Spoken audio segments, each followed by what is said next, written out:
Olá, sejam bem-vindos. Hoje a gente vai direto para o coração da olaria, sabe? Para tentar entender um mistério, aquele que todo ceramista conhece muito bem. Por que, afinal, uma fornada sai perfeita, dá lucro e a outra que parecia igualzinha vira um baita prejuízo? A gente vai mergulhar na ciência por trás disso para separar o que dá certo do que dá errado. Pois é, essa é a pergunta de R$ 1 milhão, né? Tira o sono de qualquer dono de olaria. Porque, poxa, o processo é o mesmo, o barro parece ser o mesmo, a equipe está lá, mas o resultado? O resultado muda completamente. A resposta para isso, e é o que a gente vai ver agora, está escondida nos detalhes. Na ciência do fugo, em coisinhas que a gente nem vê, mas que decidem se o mês fecha no azul ou no vermelho. Bom, e o primeiro suspeito nessa nossa investigação é sempre ele, né? O barro. A matéria-prima é tudo, é a alma do negócio. Mas já fica aqui o primeiro grande segredo. Nem todo barro é igual. Longe disso. Entender digamos, a personalidade da argila que está sendo usada é o primeiríssimo passo para dominar o forno.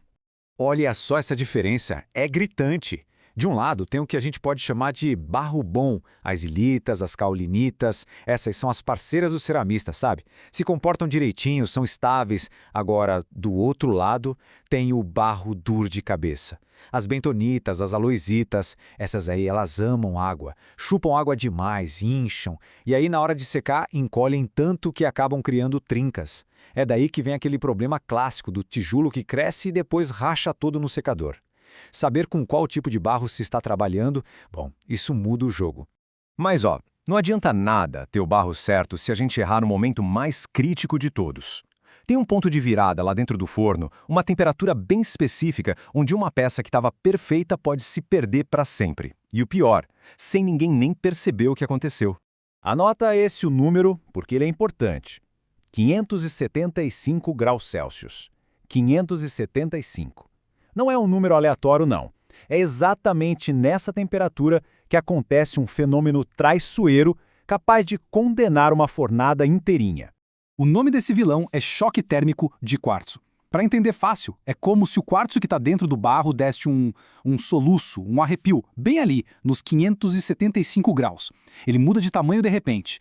E aí, se a temperatura sobe ou desce muito rápido nesse exato momento, esse soluço cria umas microfissuras. A gente não enxerga a olho nu, mas elas estão lá, enfraquecendo a peça toda. A solução é simples, mas crucial. Passar por essa zona de perigo bem devagar, com calma. É isso que separa um tijolo forte de um que já sai do forno condenado.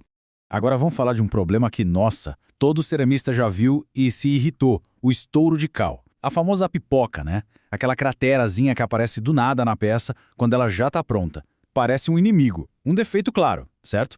Mas e se for possível transformar esse problemão numa vantagem para o produto? Parece loucura, mas o segredo está no processo. O mecanismo é bem simples e bem destrutivo.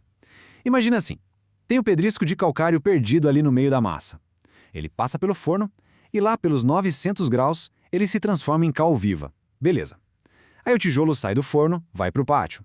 Essa cal viva começa a absorver a umidade do ar, ela se hidrata e aí ela incha, mas incha com força, sabe? E, pum, estoura a superfície da peça.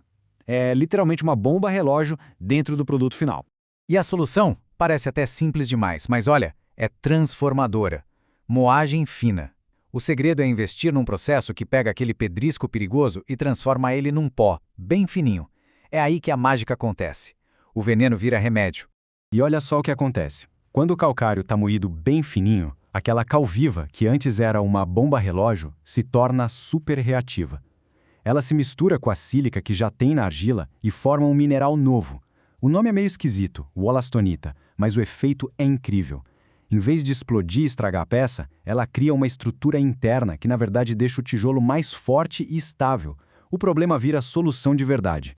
Ok, depois de todo esse cuidado com o barro, com a temperatura, com a moagem, como a gente sabe se deu certo no final? A resposta está na cara, ou melhor, na cor da peça.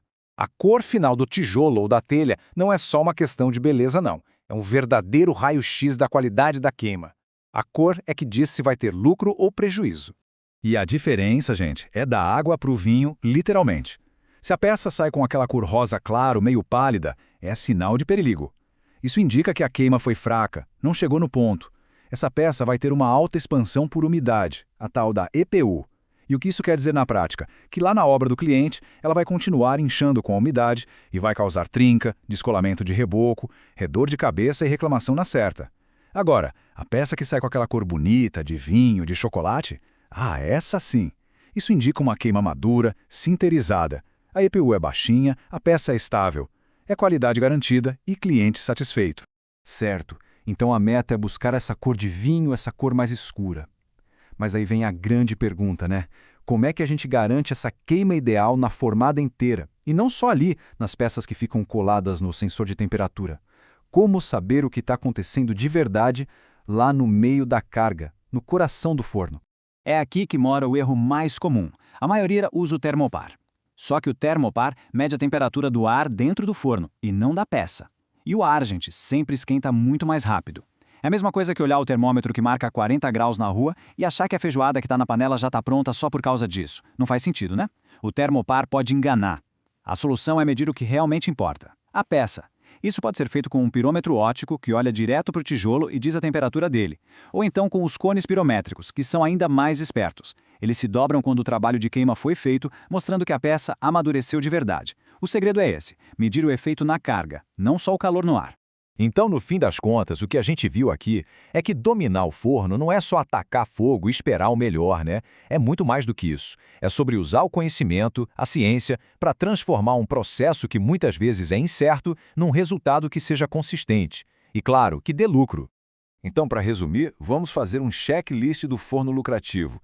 Os pontos cruciais são: primeiro, conhecer bem o barro que se usa. Saber se ele é do tipo que incha ou se é mais estável. Segundo, respeitar os 575 graus, passar por essa temperatura devagar, sem pressa. Terceiro, moer bem o calcário para transformar a pipoca em resistência. Quarto, buscar a cor de vinho, ela é o termômetro de qualidade. E quinto, e talvez o mais importante, medir a temperatura da peça, não só do ar do forno. E para fechar, fica essa lição, que foi muito bem detalhada pelo engenheiro Edgar Maass. A queima não é só tacar fogo, é uma ciência. E entender essa ciência, esses detalhes que a gente conversou, é o que transforma a sorte em controle. E é justamente esse controle que garante menos perda no pátio e, o mais importante, mais lucro no bolso no fim do mês.